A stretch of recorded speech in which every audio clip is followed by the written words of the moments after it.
3. Validity and sentential logic. Recall that an argument is valid if and only if it is impossible for the premises to be true while the conclusion is false. Equivalently, it is impossible for the premises to be true without the conclusion also being true. Possibility and impossibility are difficult to judge in general. However, in case of sentential logic, we may judge them by reference to truth tables. This is based on the following definition of impossible, relative to logic. To say that it is impossible that S is to say that there is no case in which S. Here, is any statement. The sort of statement we are interested in is the following. S. The premises of argument A are all true, and the conclusion is false. Substituting this statement for S in the above definition, we obtain the following.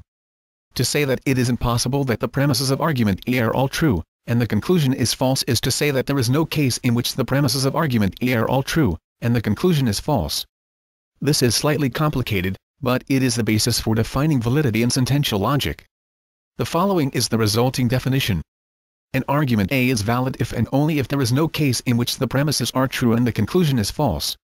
This definition is acceptable provided that we know what cases are. This term has already arisen in the previous chapter. In the following, we provide the official definition.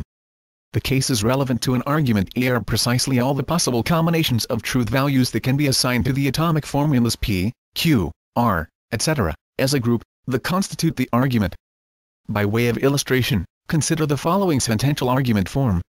Example 101 PQQ/P. In this argument form, there are two atomic formulas P, Q, so the possible cases relevant to A1 consist of all the possible combinations of truth values that can be assigned to P and Q. These are enumerated as follows. PQ case 1 TT case 2 TF case 3 FT case 4 FF. As a further illustration, consider the following sentential argument form, which involves three atomic formulas P, Q, R. Example 2 2 PQQR/P are the possible combinations of truth values that can be assigned to P, Q, R are given as follows. PQR case 1 TTT case 2 TTF case 3 TFT case 4 TFF case 5 FTT case 6 FTF case 7 FFT case 8 FFF. Notice that in constructing this table, the T's and F's are alternated in quadruples in the P column, in pairs in the Q column, and singly in the R column. Also notice that, in general, if there are n atomic formulas, then there are two n cases.